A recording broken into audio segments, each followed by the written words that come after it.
Hey everyone, I am pro photographer Ian Plant, and when I'm leading my photo workshops and tours, I often get asked by my students, what filters do I need for landscape photography? And there are a lot of different filter types out there, and most of them you can safely ignore. But there are two that you're definitely going to want to have for certain types of landscape photography, and those are a polarizer filter and a neutral density filter. So if you want to learn more, then stay tuned.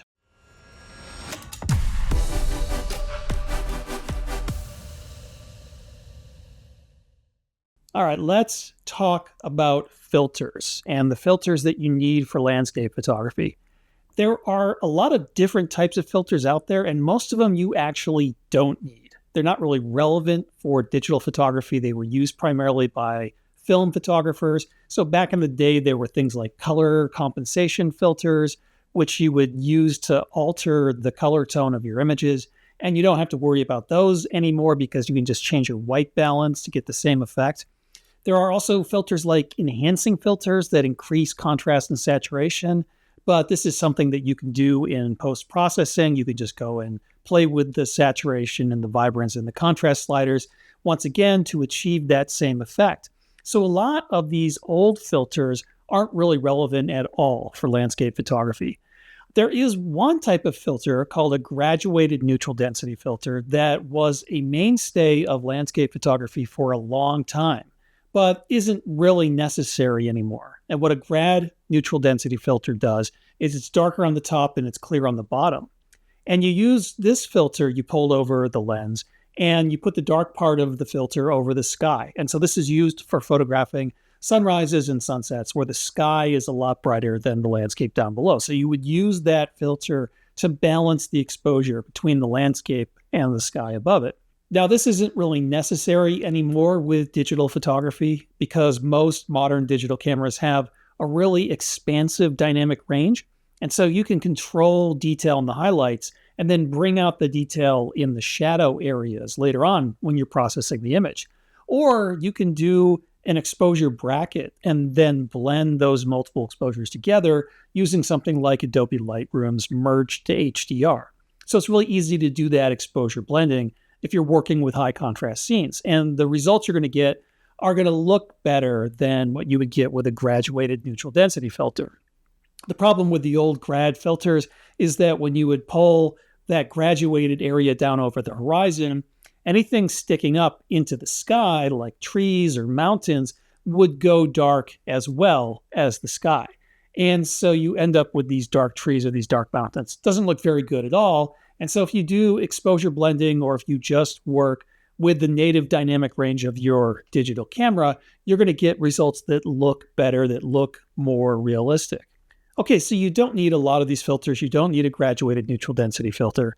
But what about UV filters? So UV filters don't really have much of an effect on the way the image looks. Actually, chances are if you use a UV filter, you're not going to notice any difference with your photos.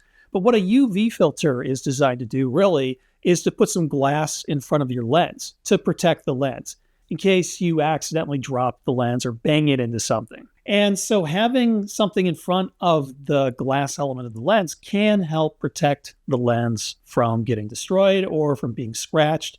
And it could also keep grime and grease off of the front of the lens as well. And so I think UV filters are actually a pretty smart investment. Now, you got to make sure you're not putting a very cheap filter on because it might degrade image quality, but it's pretty easy to find relatively inexpensive, high-quality UV filters to protect your lenses. As for me, I don't use UV filters, and I don't really have a good reason for it. I think it's a smart investment to protect your lens, but for me, it's just one more thing to deal with. If I'm using other filters, I'm taking the UV filter off, and so I just never use them. But I've certainly had a few occasions where I've dropped a lens or smashed it against something and I ruined the lens. And it would have been protected if I had a UV filter. And I've certainly had occasions where I've been working with students in the field on my workshops and they've had UV filters on their lenses and they've dropped a lens and the UV filter is totally smashed, but the glass of the lens was completely fine. So they can actually protect your lenses. Okay, so maybe not something that extreme, but UV filters actually can do a really good job protecting your glass. And so if you want to use UV filters, to protect your lenses. That's a great idea. You don't need to. As I said, I don't do it personally. And so it's not a filter that you absolutely need for landscape photography, and it doesn't have any creative impact on the image. But there are two filters that do actually change the way the image looks. And for some specific types of landscape photography, you're going to want to consider having these filters so that you can get the creative look that you're after. And the first of those filters is a polarizer filter. And so a polarizer filter is designed to do exactly what it says. It polarizes light. It's kind of like wearing a pair of polarized sunglasses. And the idea behind polarizing the light is to remove unwanted reflections and glare from your images. So anytime you've got a reflective surface in your photo and it's reflecting glare from the sky above that you don't want in your image, the polarizer is designed to get rid of that. And the polarizer can also optimize reflections in the image that you want to have in your final photo. So it can help make those reflections more colorful and stand out more. So a polarizer filter is very simple. It's got a front element that rotates, and you just spin that front element around, and you can see that the polarization of the image changes as you spin it around. So when you spin the filter, there will be times when you'll see that glare and reflections. If you keep on spinning, those glare and reflections will go away. And so what types of landscape scenes might have glare and reflections that you want to get rid of? Well, immediately what comes to mind are waterfalls and streams and forest scenes, because with waterfalls and streams, you'll have water that's reflecting. You'll also have wet rocks on the edges of the stream that are reflecting as well. And with foliage often has a waxy surface, or it might be wet if it's just rained, and that surface might be reflecting. And a lot of times when you're photographing waterfalls or streams or forest scenes, you're doing so under overcast skies. And so you've got this big gray sky above you that's reflecting light down into the scene. And what it's reflecting is this gray glare into the scene. So you use the polarizer to get rid of that. That reveals the native color of foliage better.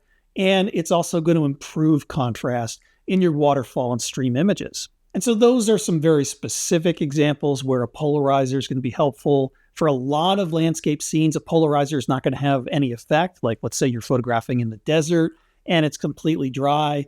The polarizer probably is going to have a minimal effect. And so for me, I use my polarizer almost exclusively when I'm photographing water, foliage, or if I've got reflections in my scene.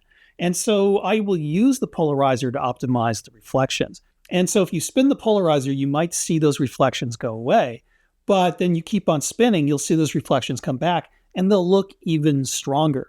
You'll reach a point when you're spinning the polarizer around where any colorful reflections are going to look strongest. And so the polarizer is a secret weapon of mine when I'm photographing rainbows. Now, rainbows aren't exactly a reflection, they're a refraction, but a refraction and a reflection are kind of the same thing, and they behave in similar ways. And so when you have a rainbow in the sky, you start spinning the polarizer, you'll actually see the rainbow disappear.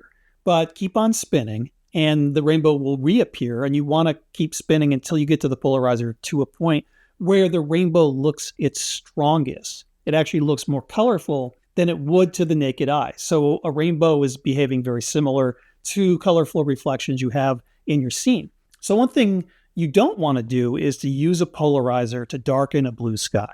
So you'll notice if you've got blue sky in your photo, when you spin the polarizer, that blue sky will actually go really dark. And it can be great for enhancing contrast when you've got a blue sky, say, behind some puffy white clouds. But you don't need a polarizer to get the same effect. Now you can do it when you're processing your image. Just go into Lightroom's color mixer and select the blues, and you can adjust the luminance of the blues and make them darker, and you can get the same look. And if you're using a wide-angle lens, you're going to end up with uneven polarization in the sky that is really ugly and pretty much impossible to fix when you're processing the photo. And this is because with a wide-angle lens, you're taking in this wide field of view, and so different parts of the scene are being polarized at different angles. And so a polarizer filter has its maximum effect when it's 90 degrees from the sun. And so with that wide-angle lens, let's say you're pointing your camera straight forward 90 degrees from the sun, that wide-angle lens is taking in this wide field of view. That means stuff on the left edge of the image frame and stuff on the right edge of the image frame are at much different angles away from the sun. And so the amount of polarization you get is uneven. Hence, you get these really unsightly artifacts in the sky. So I think it's just a good idea to never use a polarizer if your only goal is to darken a blue sky. You don't need it. You can do it in post-processing. Now, some photographers say you should never use a polarizer with a wide-angle lens, period. This isn't true. It's only really a problem if you've got a lot of blue sky in your image. Let's say you're photographing a waterfall and don't have any sky, then it's perfectly okay to use a polarizer on a wide-angle lens. I use polarizer filters on my wide-angle lenses all the time when I'm photographing waterfalls.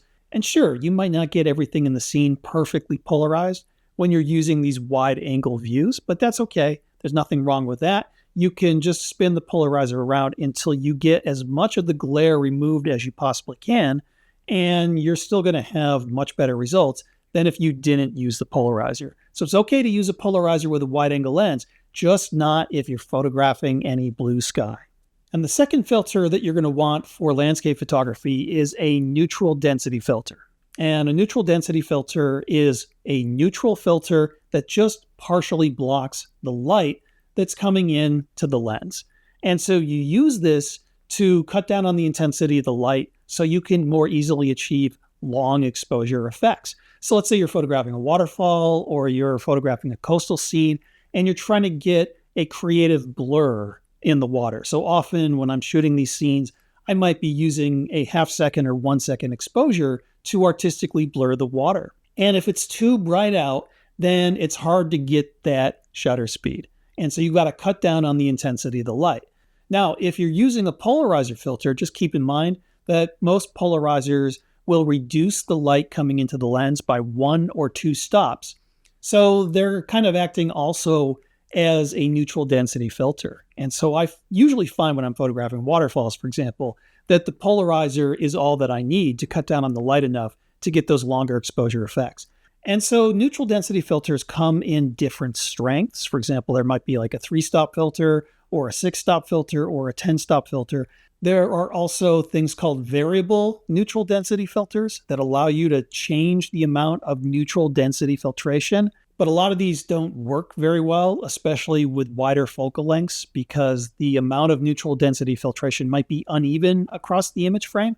So I think it's better to work with the fixed stop filters. So I do think it's a good idea to have a few filters for each lens that come in different strengths, like carrying around a 3-stop, a 6-stop, and a 10-stop filter is probably a really good idea.